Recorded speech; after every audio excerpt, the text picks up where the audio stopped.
Good morning, everyone. We are blessed to have you join us. Welcome to Elder Unified Commonwealth Sunday Worship Celebration. We are part of the worldwide Lord Jesus Our Redeemer churches, and we meet every Sunday at 10 a.m. in the morning for our worship service. We will begin in exactly 5 minutes, so we encourage you to invite your family and friends to join us as we learn more about God together. Again, welcome to Elder Unified Commonwealth. God bless you.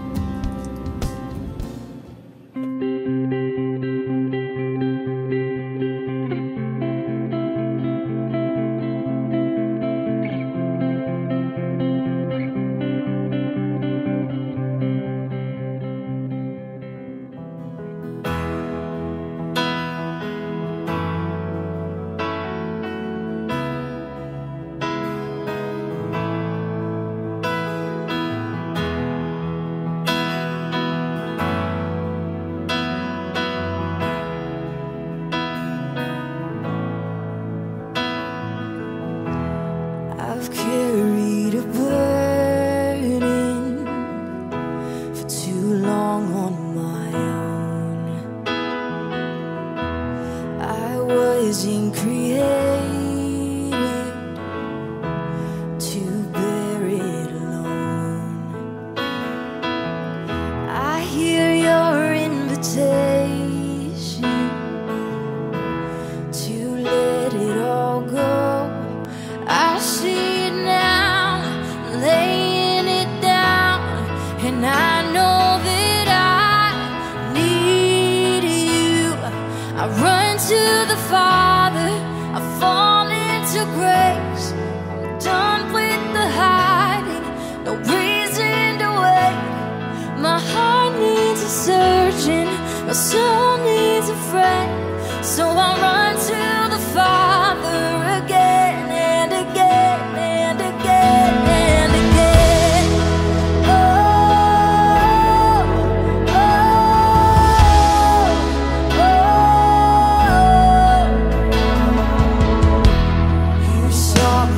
Condition had a plan from the start.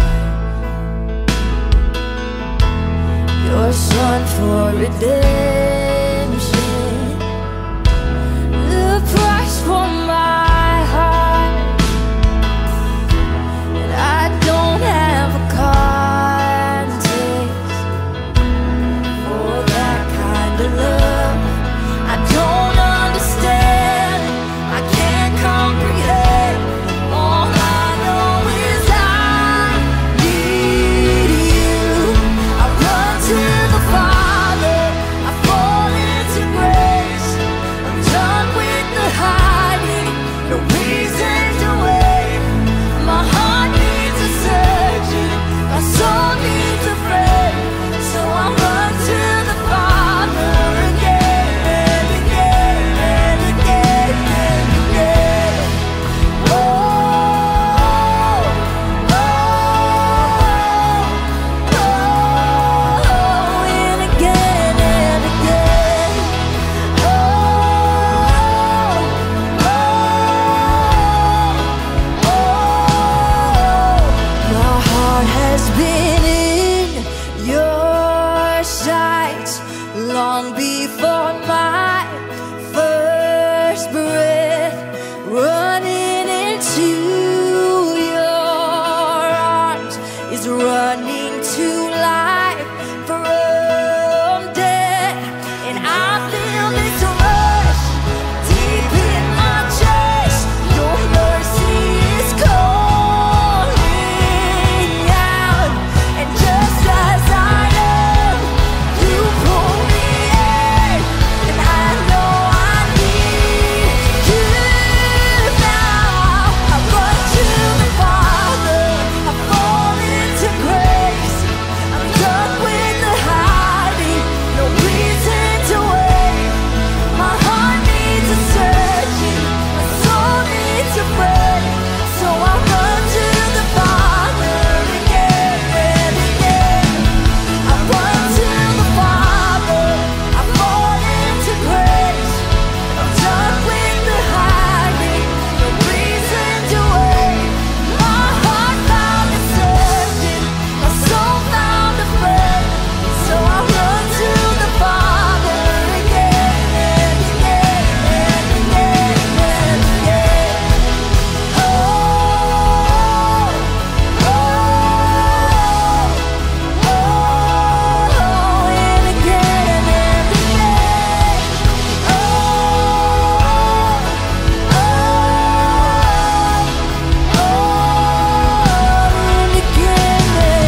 Good morning po sa ating lahat mga kapatid, and let's start to praise and worship the Lord. Amen. Come on. Oh Lord,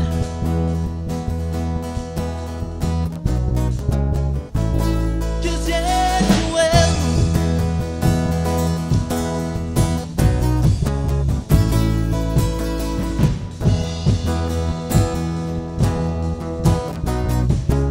Come on, come on. Never before have I felt so alive. Never before have I thought I could fly. Never before have I ever been so free. Yes, 'cause being with you now I begin to see that your presence overwhelms me. Because of you I can dance. Because of you I lift my hands. Because of you I can sing. I am free.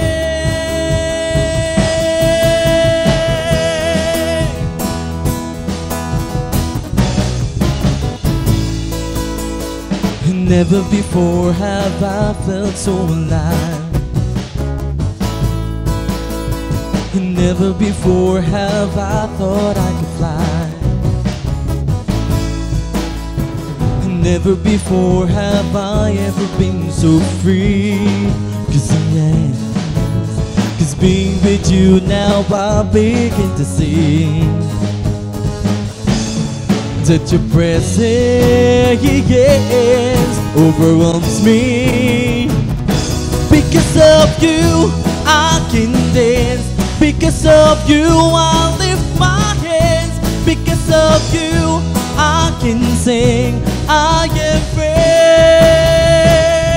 Because of you I can dance. Because of you I lift my hands. Because of you I can sing. I am free. Yeah, yeah. 'Cause I am free, oh Lord. You are. We're jumping, shouting, dancing, spinning, singing. There's freedom. We're jumping, shouting, dancing, spinning, singing. There's freedom. We're jumping, shouting, dancing, spinning, singing. There's freedom.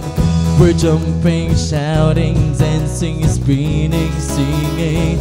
There's freedom. We're jumping, shouting, dancing, spinning, singing. There's freedom. We're jumping, shouting, dancing, spinning, singing. There's freedom. We're jumping, shouting, dancing, spinning, singing. There's freedom. We're jumping, shouting, dancing, spinning, singing. Because of you I can dance. Because of you I lift my hands. Because of you I can sing. I am free. Because of you I can dance. Because of you I lift my hands. Because of you I can sing. I am free. Yeah. Oh Lord God, we praise your name.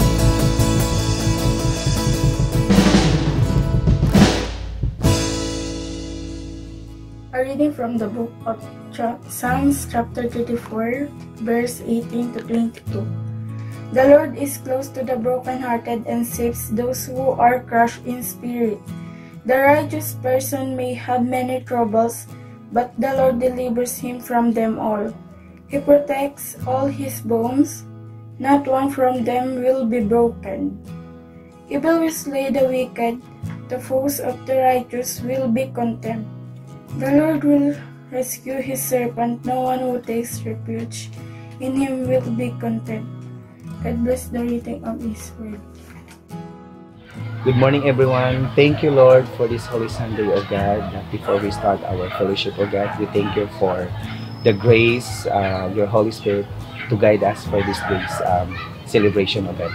Lord, muli po, iniimbitahan po namin ang banal na Espiritu na bigyan niyo po kami ng karunungan sa bawat isa, pagkakaroon po ng maintim na pag-iintindi sa inyong banal na salita, O Diyos. We thank you, O God, sa araw na ito na magpupuri kami ulit, O God, sa inyo at makarinig po ng banal na salita, O God, na galing sa inyo. Lord, kung sino man yung taong iyong pagsasalitain, O God, sa araw na ito, God, bigyan niyo po siya ng karunungan na maintindihan po namin ang bawat isa at mai-apply po namin to sa bawat isa sa buhay namin, O God. Lord, we pray, O God, sa mga tao na ginagamit mo po, O God, lalo na sa mga worship team, O God, na patuloy silang magkaroon ng alab sa puso, Lord, ipagpatuloy nila ang kanilang pagpupuri sa iyo, God, through singing. Lord, sa mga tao din po, Lord, na nakikinig ngayon, Lord, sa iyong banal na salita, sana po, Lord, I pray na walang magkakaroon ng aberya, Lord, lalo na sa internet. Continue namin at wala pong putol-putol, Lord, na pakinggan yung banal na salita, O Diyos. Lord, we pray, O God, na sana po, Lord, itong pandemic na ito, Lord, we proclaim, O God, we claim na sana po, Lord, matigil na to at mahinto na po ito. Lord, ibabalik po namin yung buong pagpupuris. Sa pangalan ni Jesus, Amen.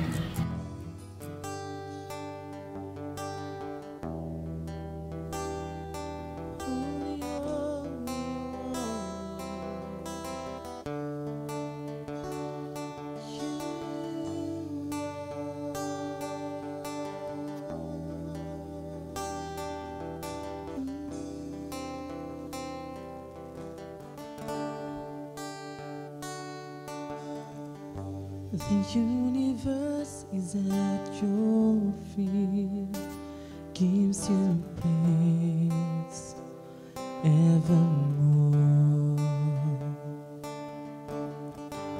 The stars will light the sky for you.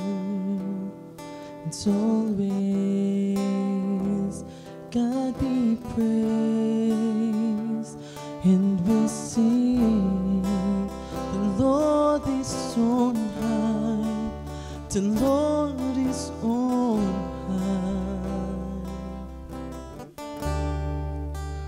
I adore you, I adore you, and there's none that compares to your majesty, oh Lord. I adore you, I adore you, and I stand in the wonder of your love.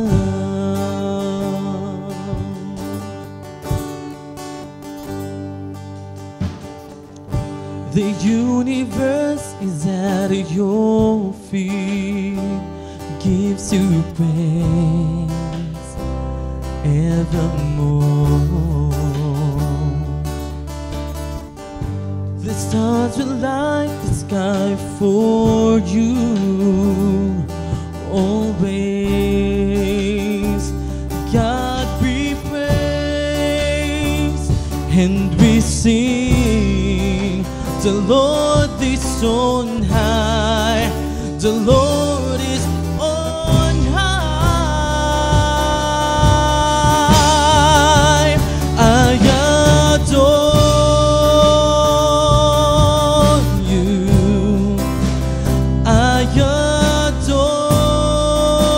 adore you, and there's none that compares to your majesty, oh Lord. I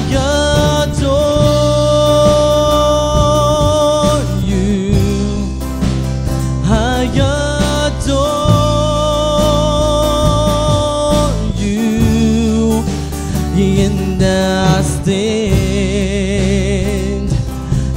wonder of your love.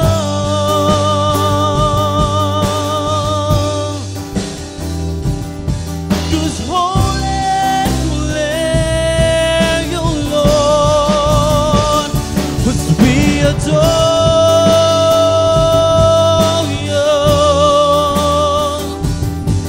So Jesus, so we will crown you King forever, living Savior, Jesus Redeemer, Lord of heaven, robed in majesty, crowned in glory, creations adore you.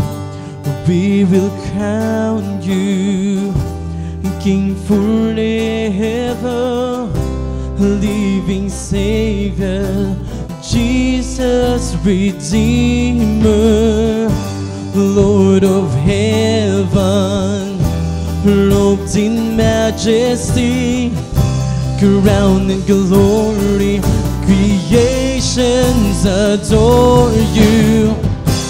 Holy, holy, God Almighty, and forever the Lord is exalted. And hear the angels shout His anthem, never leaving. Oh God, we adore you. Holy, holy, God Almighty, and forever the Lord is exalted. And hear the angels shout His anthem, never leaving. Oh God, we adore you. We adore you, Lord.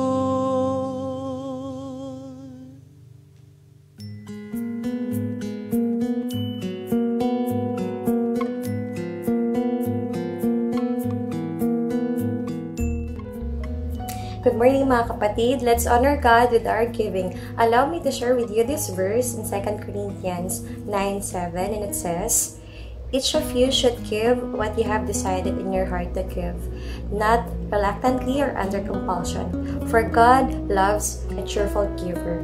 This verse reminded us that as we give this morning, let us be joyful to give to the Lord kasi it is an act of worship to Him. And we know that as we give, diba, God sees our heart and God would bless us if we are cheerful to give. So mga kapatid, I pray na as we give this morning, maging masaya po tayo at wag tayong napipilitan lang. Sabi nga, wag din tayong magbigay ng, alam mo yun, hindi bukal sa ating puso kasi alam ni Lord kung anong nasa puso mo. And let's give what's best for Him.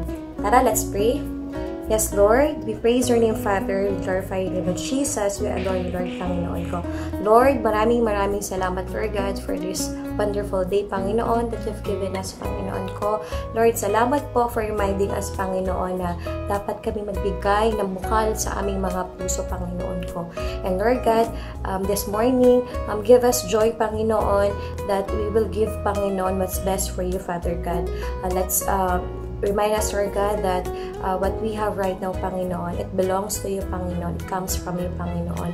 And this act of worship, Panginoon, yung giving, Panginoon, I pray, Lord God, na maging maayos po ang aming puso, Panginoon, sa pagbibigay, Lord God. Maraming salamat po.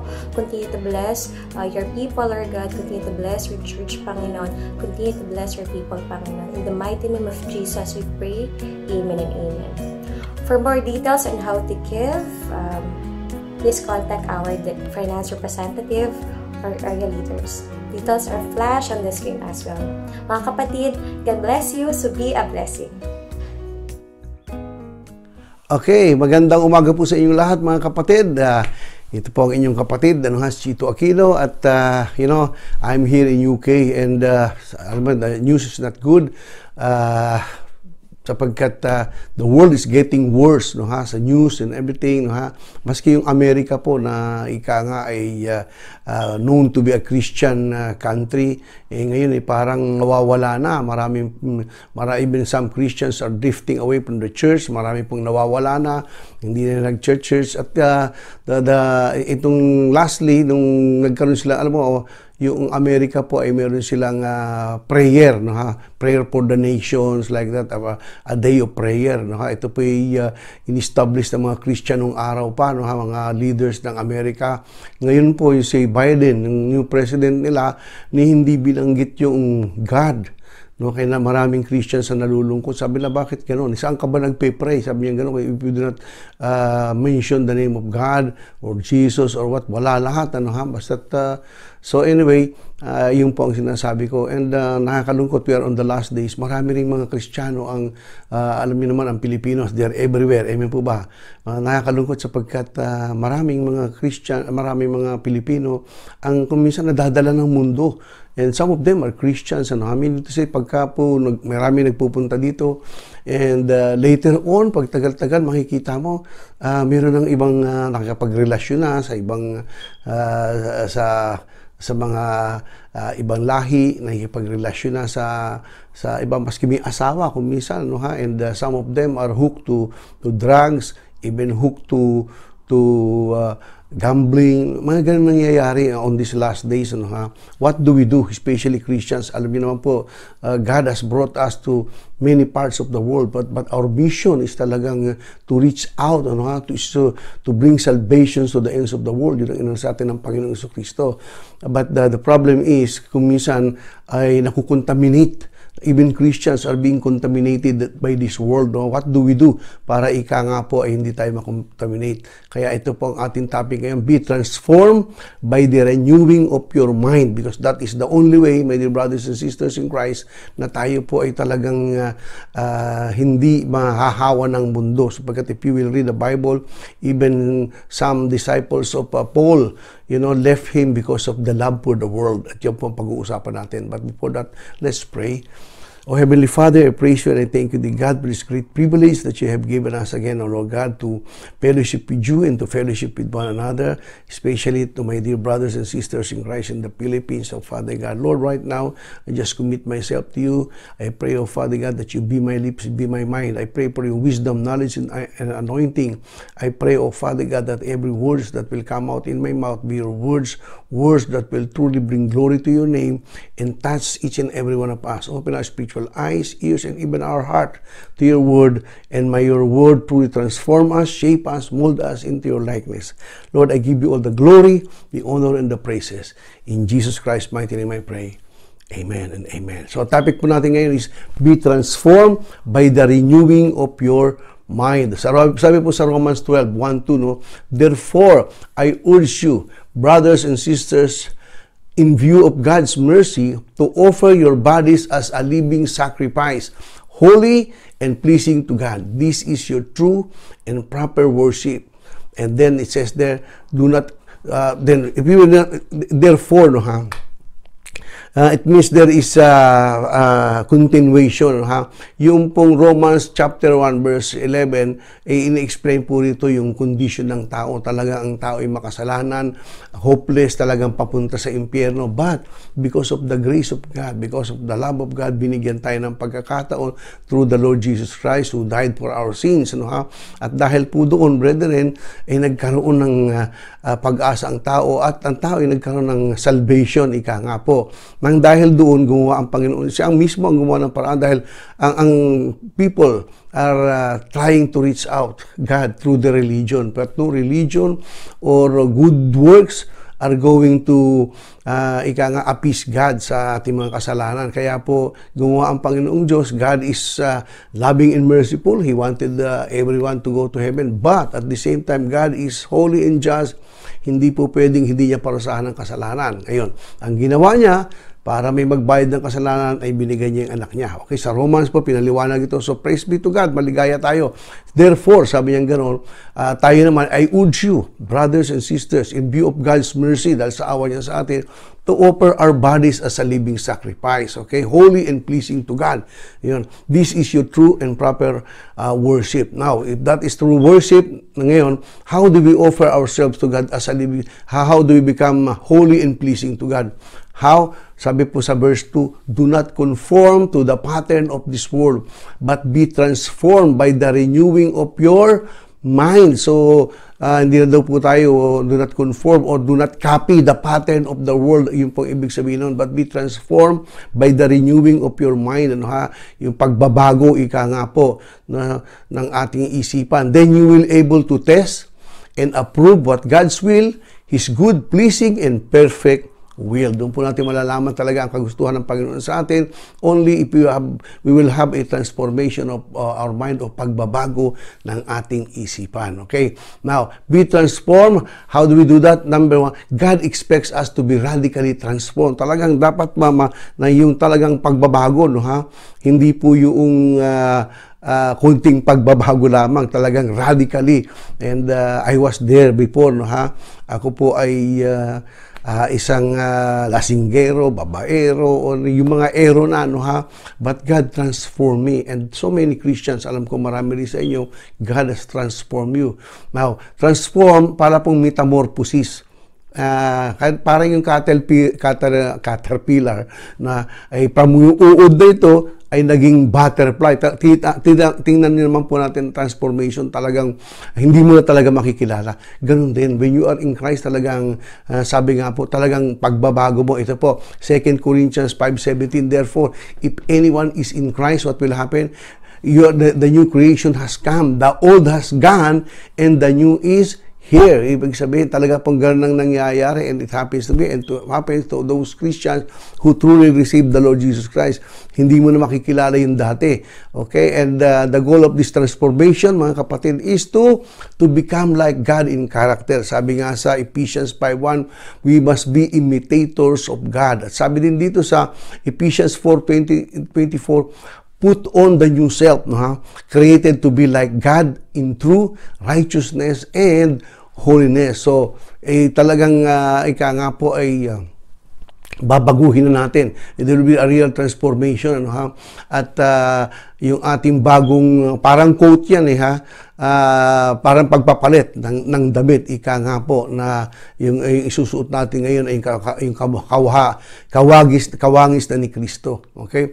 Put on the new self, sabi sa Colossians 3:10, put on the new self which is being renewed in knowledge in the image of its Creator. So, again, it will be a transformation even of our image. Ano ha? Mababago talaga eh. Everything po, from your speech, from your attitude, character, talagang mababago po lahat yan. Kaya sabi nga sa 2 Corinthians 3:18, we all who with unveiled faces contemplate the Lord's glory are being transformed into His image with ever-increasing glory which comes from the Lord who is the Spirit. Ano, ito po kinuha sa Numbers 34, ano ha, na nung si Moses po ay kinakausap niya yung Diyos, hindi niya napapansin yung radiance niya, no ha? At kailangan siya magtakip sapagkat nasisilaw yung mga tao. Ngayon tayo po ay meron ng because we have now an access sa ating Panginoong Jesucristo because of the Lord Jesus Christ sa Ephesians 2:18. Tayo po pwede nang pumasok o unveiled faces na, makakaharap na tayo sa Panginoong Diyos. From there, mga kapatid, we will be transformed to His image with ever-increasing glory. From glory to glory.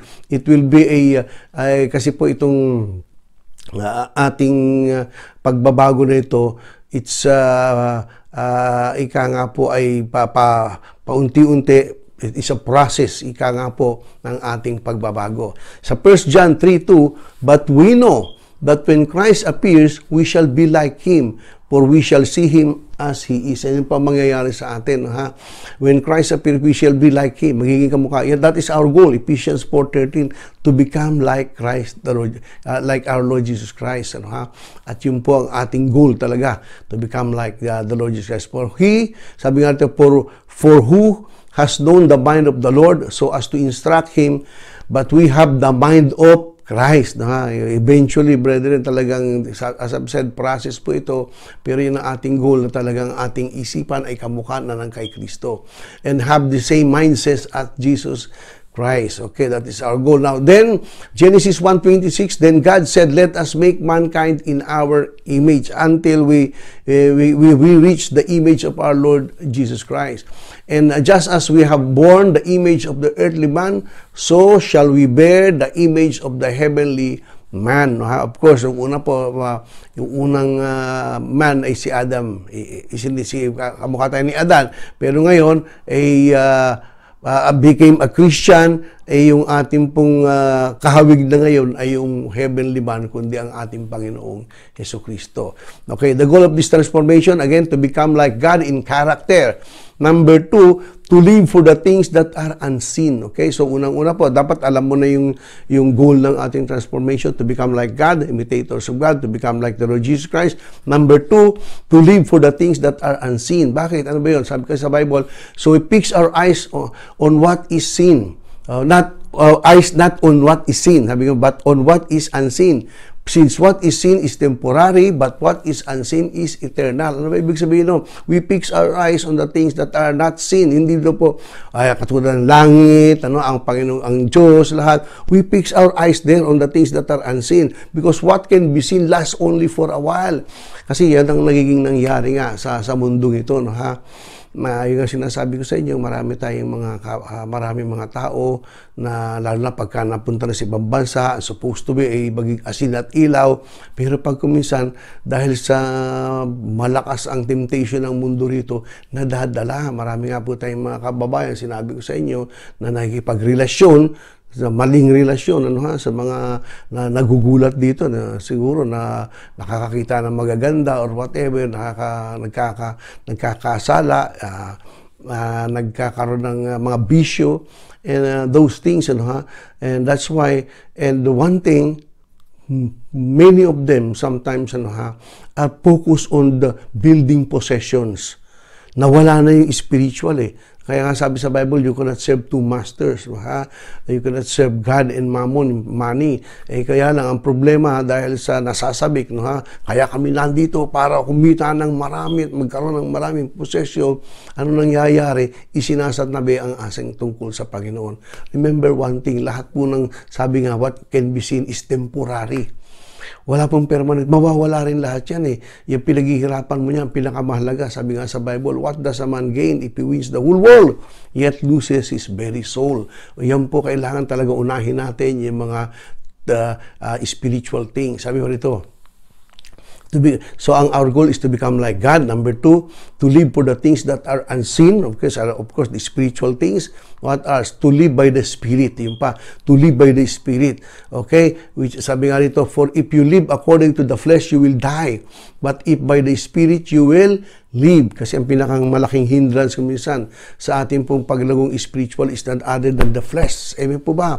Yung pita ng laman, sabi nga natin, doon nagkakasala ang marami. Pagdating na dito, anong inuunay sa mga laman? Masama bang kumain? Hindi naman. Kaya lang, wala ka nang iniisip kung pagkain. Masama bang matulog? Hindi naman masama matulog. Kaya lang, wala ka nang ginawa kundi matulog. May masama rin po yun, kapag katamaran na yun. Or sex, marami doon ang bumabagsak sa ganung Kaya lang, of course, sabi ng Bible, it's all right as long as it is in the circle of marriage. Kaya yung flesh natin po, yun ang naging problema. Kung minsan yung pita ng laman. Kaya maraming nagkakasala because of that. That's why we need to live in the Spirit. Okay? We need to live in the Spirit. The Spirit is the one that connects us with God. Yun po yun eh. Yung things of the Spirit, yung sa Panginoon Diyos, yung pong unahin natin. No, ha? Yung mga salaman ay, of course, walang masamang kumain, walang masamang mag-enjoy, whatever. But, ika nga po, be sure that this body will be used for the glory of God. Sabi nga rito sa 1 Corinthians 3:16, don't you know that you yourselves are God's temple? Yan o. And that God's Spirit dwells in your midst. So meaning to say, we are the temple of the Holy Spirit. Of course, itong temple na ito, where the Spirit is dwelling, and you use this for the glory of God. Kaya yun, ang problema nga lang, kung minsan pag nagkakasala ka, itong katawan na ito, nagagamit natin sa sa kalikuan, okay? Sa kasalanan. Kaya po, iwasan natin, we need to live in the Spirit. Okay, what else? To become like God. Character, to live for the things that are unseen, to live by the Spirit. Number 4, to be yielded to God. Ano be yielded? Abi talagang total surrender po sa Panginoon, ha? Sa pagsunod sa Kanya. Do not offer any part of yourself to sin as an instrument of wickedness, but rather offer yourselves to God as those who have been brought from death to life. See? Dati, kumbaga, pati nakalagay sa Romans 16 kasi po, no, ha, na when the Lord Jesus Christ was crucified, we too are crucified. When He was buried, we too are buried. But when we are put up, ito na po, yung buhay natin ngayon will be offered exclusively for the Lord, and offer every part of yourself to Him as an instrument of righteousness. Doon, no, maraming bumabagsak. Bakit? Sapagkat ito pong katawan na ito, dapat, ay gamitin natin lamang sa to give glory to God. Kaya lang, maraming nga nagkakasala, lalo na sa immorality. The problem with that, this body which when you commit sexual immorality, it involves the body. Yung ibang kasalanan, hindi naman involve ang katawan, pero sa sexual immorality, it involves our body. That's why sinasabi po rito that this body must be used for the glory of God. Amen? Kaya yung pong iingatan natin, itong katawan na ito, every parts of it, 100% will be used for His glory. Yung pong ating transformation talaga. Now, again, transformation, it is a process. Hindi naman po pagkagising mo, pagtanggap mo kay Jesus, okay ka na agad. We are being transformed into His likeness with ever-increasing glory. Okay, pero of course, no, ha, that's why we need to do something also, reading the Bible, praying, everything. That's how you grow, attending the fellowship. You who are listening right now, kayo pong nakikinig ngayon dyan sa inyong yung pinag-uusapan po natin kung paano tayo talaga tunay na babaguhin, na maging kawangis ni Kristo. At sabi nga, ito po ay proseso, okay? And we spend a lifetime learning how to live by the Spirit and live a new life. Talagang lifetime po ito. But we need to do something. Na sinasabi nga na, we need to read the Bible, we need to pray, we need to serve the Lord. Amen? And we need to, be active, committed, especially in serving the Lord. What else? Second, we and God cooperate to bring it about. Ano po tayo? Partner tayo eh. God, we cannot do it ourselves. Okay? We need God. God will not do it also without our cooperation, because God is always respecting our free will. So, we must work out and keep on working out our salvation with fear and trembling. Hindi po ibig sabihin nawawala yung salvation mo, but what we are saying only, parang sa exercise yan. Parang ka nag-gym, no, ha? You need to work out para lumakas ka. Ganun din po, no? We have to work out. That's why we need to meditate the Word of God. We need to pray. We need to read the Word of God. Study the Word of God. Kailangan mahalaga po yung mga bagay na yun. Attending fellowship, brethren. Because, by hearing the Word of God, what does the Bible says? Faith comes from hearing, and hearing the Word of God. Para po lumakas ang ating espiritu.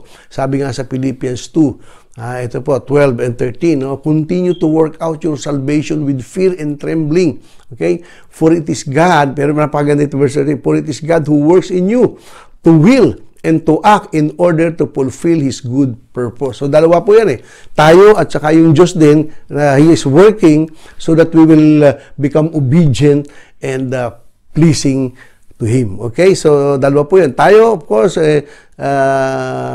inaano ng Panginoon na tayo, kumisan, God will use testing in our lives, trials even, para tayo ay lumapit sa Kanya. Kasi kung minsan, pagka tayo ay medyo komportable masyado. For example, mga bago, sa umpisa, dahil wala pang kilala, kung gustong-gustong umattend ng mga fellowship, ganoon. Pero pag tagal-tagal na, hindi na fellowship. Pag nakakatanggap na ng maraming mga pounds, dollar, anong ginagawa? Hindi na sa church nagpe-fellowship, sa malalaking mall na nagpe-fellowship. Ayun, nandun na at nagsha-shopping na and everything, nawawala na ang Panginoon.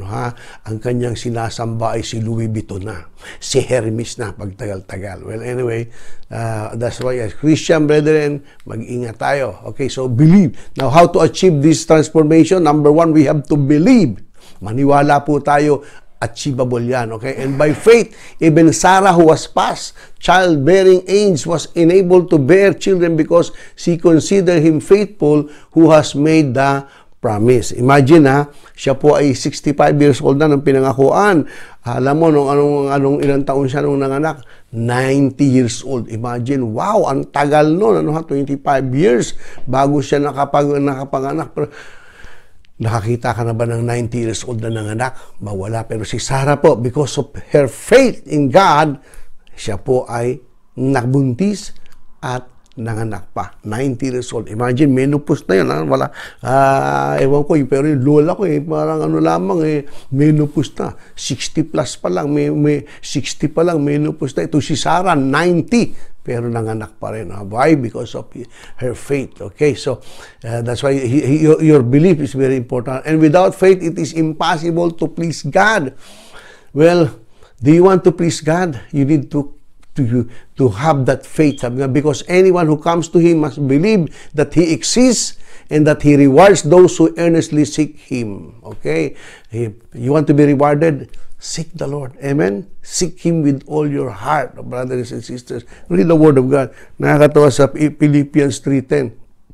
Paul was already, mature and, a real Christian already, but sabi niya, still goal is to know more about Christ. Wow! Talagang gusto pa rin makilala. At ako habang tuwa, parang gustong-gusto ko lalong makilala ang ating Panginoong Kristo. Kayo rin po. Amen po ba? And you will be rewarded by God. But when you ask, kung saan alam mo, ang Diyos naman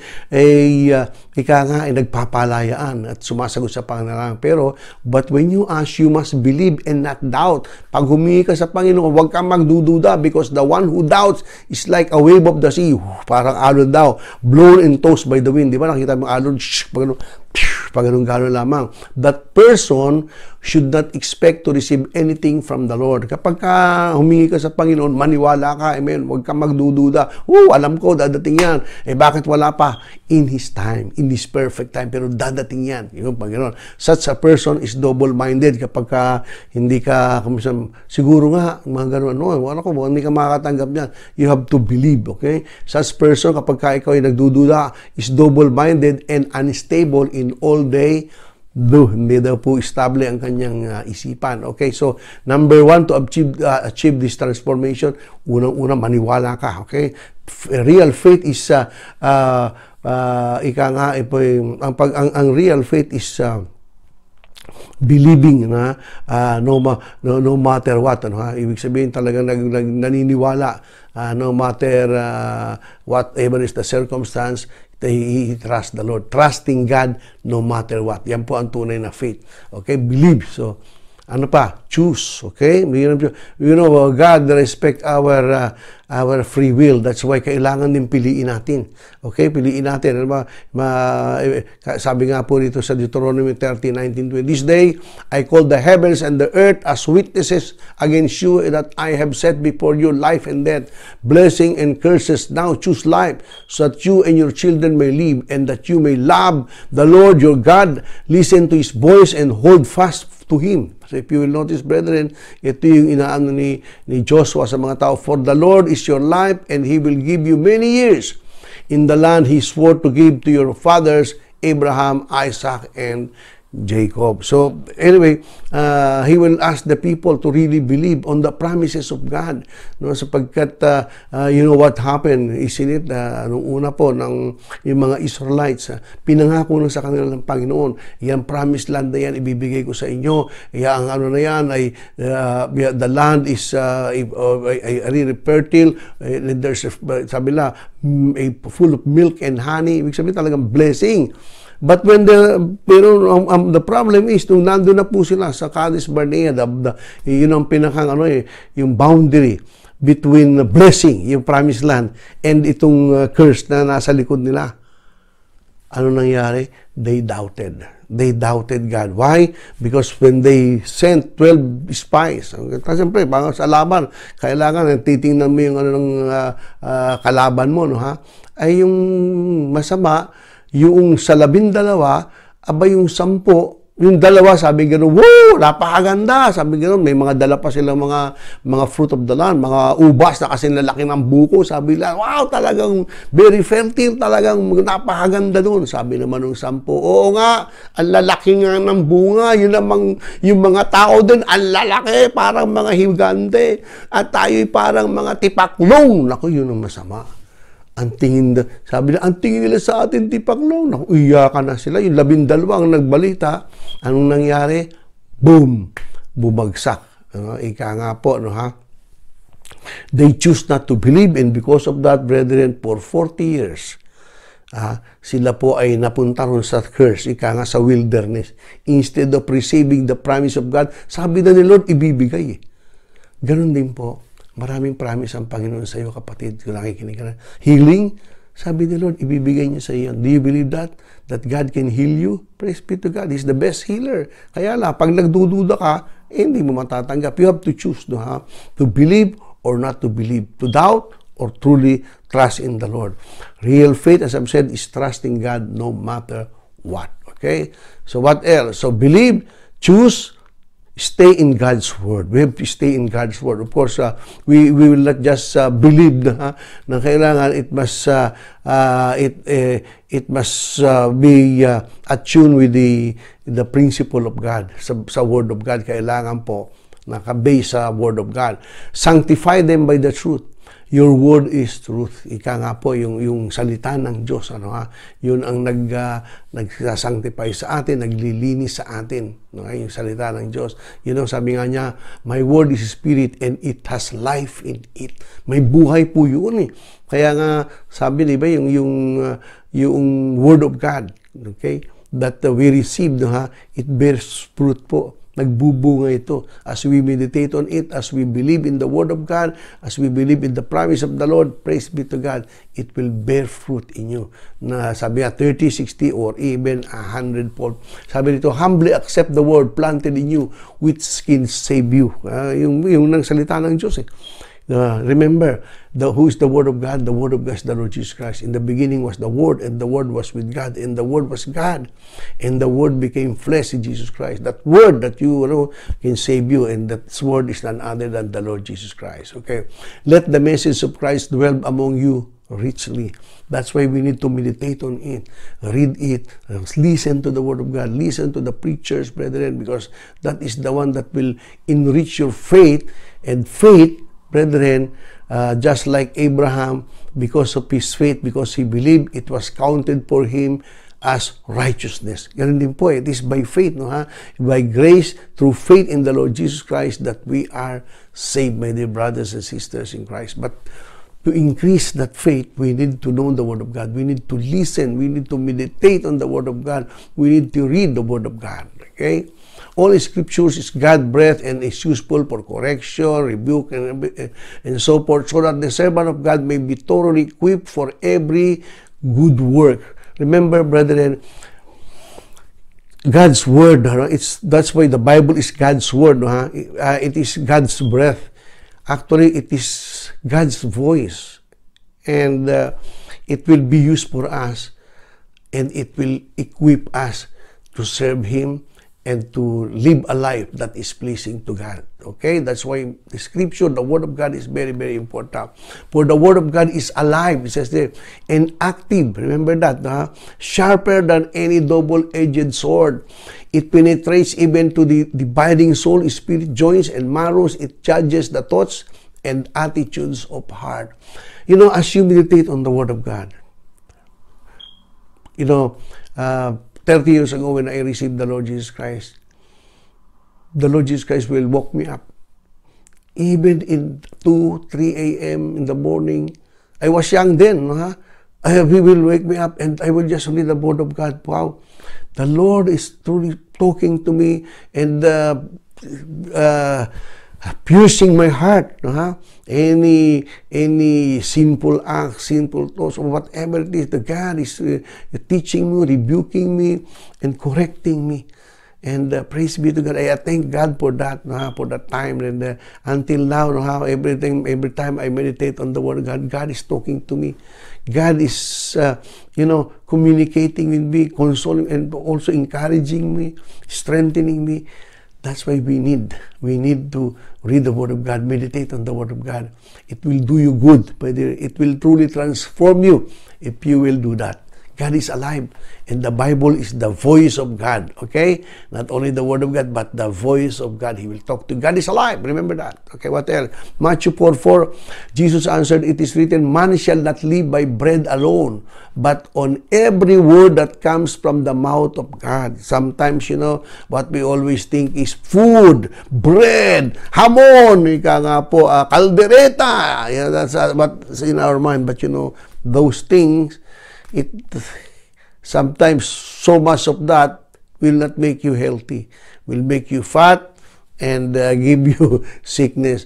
But the Word of God, brethren, that you are savoring, the Word of God that you are masticating, putting on, it will strengthen your spirit. And if your spirit is strong, brothers and sisters in Christ, you can do all things through Christ who has strengthened you. Amen? It is the Word of God, not the habon, not the lechon, that will make you strong in the Spirit. Okay? What else? So, how to achieve this transformation? We have to believe. Number 2, we have to choose God. Amen? Every day when you wake up, what do? Coffee or reading the Bible? Okay? Netflix or reading the Bible? You have always a choice. Amen? Choose God. Number 3 is stay in God's Word, okay? Sometimes I've seen many, whenever they open their laptop or cell phone or what are they watching? Watching about the latest news, about the actors, actress, they love the chismis more than the Word of God. Chismis will not help you, amen? But the Word of God, it will enrich you. Guard our thoughts. Number 4, this is the battleground, my dear brothers and sisters in Christ. Guard our thoughts. What does the Bible say? Finally, brothers and sisters, whatever is true, ano daw yung totoo? Kasi Satan is expert in putting lies in your yung kasinungalingan sa ating isipan. Kaya nga sabi nito, ito daw ang dapat nating iniisip, sabi sa Bible, is yung yung totoo, whatever is true. Kung minsan yung sasabihin sa'yo ng Diablo, wala kang kwentang tao, hindi ka aseso, wala kang mabuti pa, mag-drugs ka na lang, wala ka, ganun, patapong ka. No! You are fearfully and wonderfully made by God. Amen? Maraming kasinungalingan ng Diablo, whatever is noble, yung marangal, marangal ba yung mga iniisip mo? May kabastusan na ba? Alisin mo yan, okay? Whatever is right, yung tama, yan ang iniisip mo dapat. Whatever is pure, dalisay. Wag yung mga madumi, okay? Whatever is lovely, yung kaibig-ibig, hindi yung karubal-dumal. Ano pa? Whatever is admirable, yung kahanga-hanga, yan dapat nating iniisip. Amen po ba? Yun ang dapat pupunta sa ating if anything is excellent, magaling, praiseworthy, kapuri-puri, think about such things. Brethren, as I've said a while ago, ang demonyo po ay talagang the devil is there to steal, to kill, and to destroy. He is still what? He going to steal your faith. Then what will happen? Then what will happen is to kill, you are to steal, and then he will kill your joy, your peace in your heart. Amen? And lastly, what will happen? He is going to destroy you. Kasi pag wala ka ng kapayapaan, wala ka ng kagalakan, wala ka ng ano mangyayari sa iyo, well, manghihina ka. Amen po ba? Kaya dito pa lamang, huwag mong papabayaan kapag kayo may mga iniisip ka na distractive, ika nga po, galit, alisin mo yan. Amen? May mga ini-inject ang demonyo sa isipan mo na ikaw ay para gumawa ng kasalanan, alisin mo yan. Amen ba? O kaya mga salita na negative sa iyo, wala kang kwenta. Ikaw pa, ang hina-hina mo sa isko, ikaw ay sumakumlaglag, baliktorian, singkolar, parang, alam mo po, hindi kailangan ng Diyos ang mataas mong grade para ikaw ay pagpalain. Amen? Isa lamang ang kailangan niya, pananampalataya, sumamba sa Diyos, unahin mo siya. Ano sabi pa sa Bible? Seek first the kingdom of God and His righteousness, and all of these things shall be added unto you. The problem with us, kung minsan, inuuna natin lagi ang ating sarili. Kuminsan, kasi sa mga tithes, marami kuminsan, imbis na magbigay ng tithes, teka muna, inuuna yung kung ano.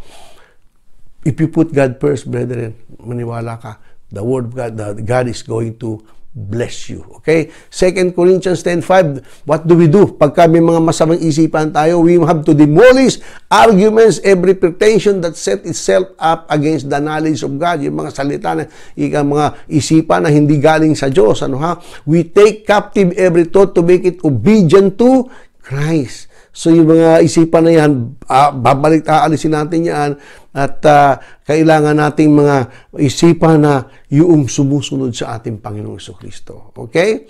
Ano pa? So we believe to achieve transformation. We have to believe. We have to choose God, choose what is right. What else? Stay in God's Word. Because God's Word ay talagang it increases our faith. What else? Guard our thoughts sapagkat again, the enemy, that is the battleground. What is his weapon? Lies.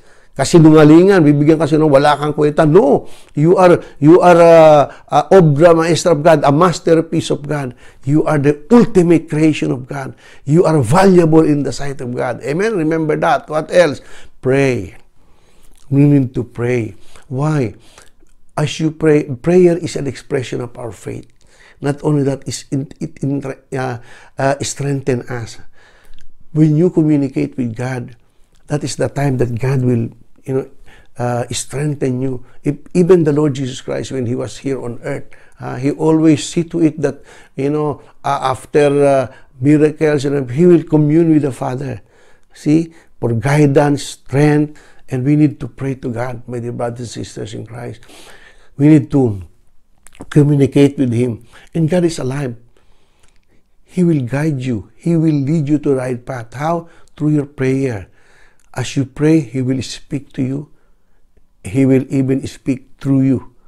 Okay, what else? If any of you lacks wisdom, okay, you should ask God, who gives generously to all without finding fault, and it will be given to you. But the context of this, if you will notice, is sa ano po ito, sa mga problems mo. Minsan may lagi naman tayo may problema, anong gagawin ko nito? Alam mo, sabi ng Panginoon, if you lack wisdom, you should what? Ask God. Pray to God. And you know what will happen? God will give it to you generously what to do. He will guide you, He will lead you. It's God. Buhay po ang Diyos eh. That's why we need to pray, ask God. He's the giver of wisdom, knowledge, and lahat siya po. That's why we need to pray and we need to ask God. Sabi nga sa Bible, you receive not because you ask not. Amen? Okay, you do not have because you do not ask. Yan, James 4:2. Sinabi na nga, you do not have because you do not ask. Amen? Yung iba dyan, naghahanap ng asawa. Humingi ka sa Diyos. Amen ba? Kaya lang, kung talagang dinesign ka ng Panginoon para magsilbi ng Panginoon and to offer yourself, it's all right also. Amen po ba? Okay, let's continue. The prayer of a righteous person is powerful and effective. Amen? Do you want your prayer to be powerful? Do you want your prayer to be effective? Do what is right in the sight of God. Amen? Yun po ang the prayer of a righteous person. Ano ba yung righteous? The one who is do what is right in the sight of God. Ibig sabihin, pleasing to the Lord, obedient to God. Poo! Ano sabi sa Bible? If you are obedient, you will become the head and not the tail, above and not beneath. Blessed as you come in, blessed as you go out, blessed in the city, blessed in the province, blessed, He will bless the work of your hands. Amen? Well, brethren, hallelujah. You want your prayer to be effective? Do what is right in the sight of God. Ask, the Bible says, Matthew 7:7, ask and it will be given to you. Seek and you will find. Knock and the door will be open to you. That's the promise of God. Usually that is for the gift of the Holy Spirit. You want the gift of the Holy Spirit? You want the gift from God? Well, all you have to do is seek, then knock, and ask. Okay? Ask, seek, and knock. All right. What else? So believe to achieve this transformation. Believe, choose, stay in God's word, guard our thoughts, pray, persevere. Along the way, brethren, there will be humps and bumps. Ano ba ibig sabihin nun? Mayroon mga trials and problems along the way. Bakit? Kailangan po natin to para lumakas tayo. Sabi nga sa, di ba, James 1:7. Sabi nga, consider it pure joy when all kinds of trial come your way, because God is what? Is purifying us. And meaning to say, Pierre, in life there will also, in this world there is tribulation, whether you like it or not. But as Christians, we need to persevere. We need to really overcome these things, no? Because God is with us, okay? We can do it. Persevere means you should not be a quitter. Because yung hindi ka umaayaw, sabi nga, ang umaayaw ay hindi nagwawagi, ang nagwawagi ay di umaayaw. Meaning to say, ano man laki ng mga problema niyan, tandaan mo, ang Diyos natin mas malaki. God is bigger than any problem. So, He will help you. Kaya nga yung prayer, yung ganito, lahat nga, tuloy-tuloy natin yan, and persevere. Anong ibig sabihin ng persevere? Until the end. Katulad nga ni Paul, sabi niya, I have fought the good fight. I have finished the race, and I have kept the faith. Hanggang huli, hawak-hawak niya yung pananampalataya, sapagkat yan ang yan ang inaagaw sa atin ng diablo, yung pananampalataya. Amen po. Sapagkat sabi sa Bible, without faith, you cannot please God. Kung walang pananampalataya, hindi malulugod sa iyo ang Diyos. Amen po ba? Kaya tayo mananampalataya at maniwalang ang Diyos ay buhay, sasagot ng iyong panalangin, at ikaw ay tutulungan. Huwag kang aayaw, kapatid. Amen. Tuloy-tuloy lang, mga kapatid. At makikita mo ang pagpapala ay darating sa iyo. Amen po ba? And, sabi nga sa Luke 18:1b, always pray and not give up. Brethren, always pray and not give up. Let us run with perseverance the race marked out for us. No? Yan po sa Hebrews 12:1, no? Na sa parang marathon yan eh. Kung ano tayo, marami kuminsan ika nga po along the way biglang umaatras na, yung umaayaw na, no? We need to continue until we reach our goal, sabi sa Bible. Now, we want each of you to show the same diligence to the very end, so that what you hope for may be fully realized. Okay, meaning to say, yung ating hard work, yung ating pong sipag, yung ating fire, yung ating passion, kailangan po until the end. Kasi marami kuminsan along the way nawawala lang gana. Dati ang sipag magbasa ng Bible. Amen. Dati ang sipag mag-pray. Dati ang sipag umattend ng mga fellowship. Masipag mag-house to house. Mag-serve kay Lord. Pero pag tagal-tagal wala na. Kuminsan nawawala na. Masipag ng manligaw. Masipag ng mag-bullying, masipag ng, yun ang problema natin, mga kapatid. Sabi dito, kailangan hanggang the end, hanggang wakas, ang ating alab sa paglilingkod, alab sa pag-ibig sa Diyos, sa ating kapwa, tuloy-tuloy. Yun po ang sikreto, ika nga po, ng maayos na buhay. Okay, so believe, Para mapagpabago tayo, choose, tamang pagpili, stay in God's Word, wag tayong bibitaw, guard our thoughts, pray, persevere, tuloy-tuloy, and resist the enemy. Ito na po, sapagkat sabi ko nga po sa inyo, meron tayong kalaban, ha? Ano ba yung And we need to resist the enemy. Ibig sabihin, we should not give in, ha, sa mga temptation. Temptation is everywhere. But brethren, if we will just hold on to our God, amen po ba? We have to fix our eyes to Him. Ano ba ibig sabihin? We have to trust Him. Lord, hindi mo ko iwan o papabayaan man po. Hindi ka bibigay sa mga temptation ng kaaway mo. Kasi ang laban po dito, no? Sabi nga nila yung anong tawag doon, yung bang hawak ng demonyo, yung bang wrong thinking pattern that keep us in prison in debate, yun po ang ang panghawak ng kalaban sa atin, kailangan po to resist that. Yung sinabi ko sa inyo kanina, wag na yung mga dito pa lamang sa isipan, wag nating entertain ito. Okay? Wag natin pong i-entertain yung mga suggestion ng kalaban, mga kasinungalingan ng kaaway. Wag po nating wag nating i-entertain it. Remove it. Some temptation. Right now, there's so much temptation in the world. Sa mga kapag hindi ka maingat at mahina ka sa temptation, bibigay ka. But remember, God is with you. Amen po ba? Kaya nga sabi kanina, teamwork yan God in you. That's why choosing is very important. What you choose, okay? We have to choose always God. We have to put God first always. Resist the devil and he will flee. Yan, sa tatakbo po yan Pagka talagang inano mo siya sa pangalan ni Jesus, lumayas ka. Hindi sa Panginoon yung mga isip na yan, sa pangalan ni God. Praise be to God. Yun po ang yun ang dapat nating ginagawa. As Christians, brethren, we have to resist Him. We have to demolish Him. Sabi sa Bible, gano'n. We have to cast Him out. That's what the Bible says, brethren, to resist the enemy.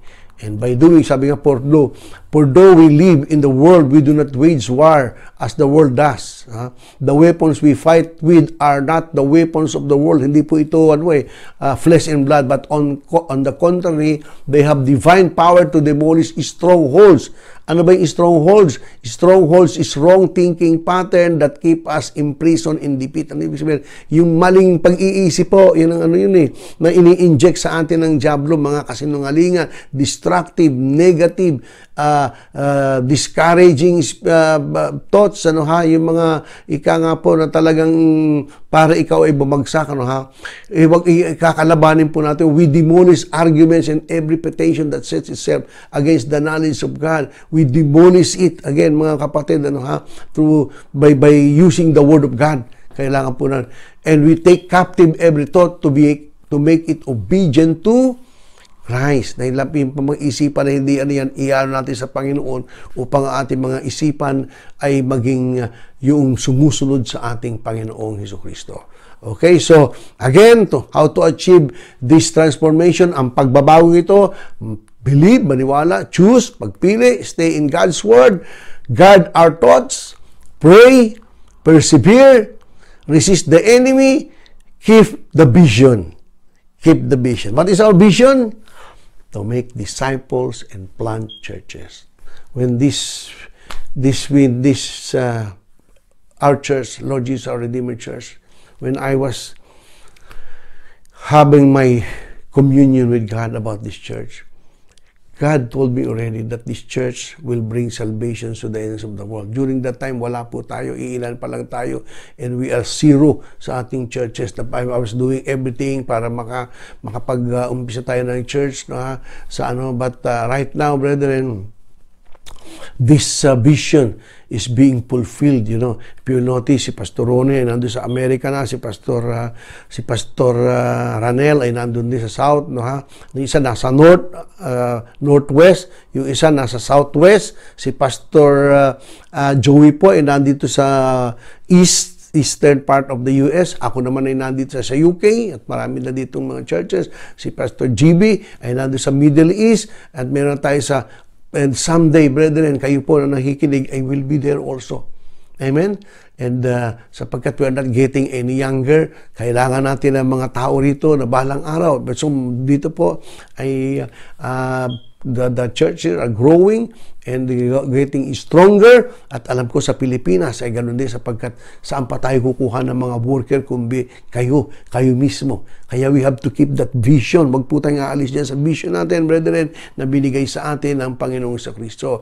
Sapagkat where there is no vision, the people perish. But God has given us from the very beginning, God has given us the vision already. Okay? Nung araw po kasi, nag-umpisa pa lang tayo, yung iba gustong nawawala sa ating vision. Sabi ko, let's focus on this vision. Let us make disciples and plant churches. Let's really share the good news. Okay? Bring salvations to the ends of the world.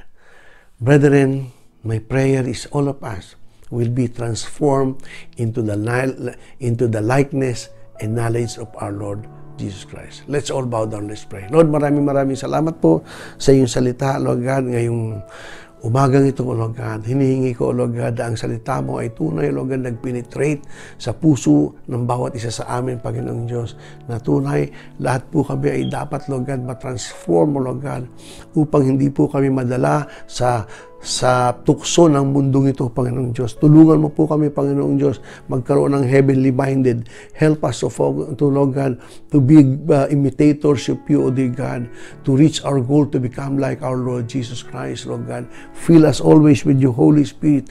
I pray, O Father God, that you will bless my dear brothers and sisters in Christ who are listening right now, and I pray that your Holy Spirit will lead them, guide them to the right path. Bless everyone, O Father God, and may your name, O Father God, be blessed, O Father God. May our lives bring glory, bring pleasure to you. In Jesus Christ's mighty name I pray. Amen and amen and amen. God bless you all, my dear brothers and sisters in Christ, till we meet again.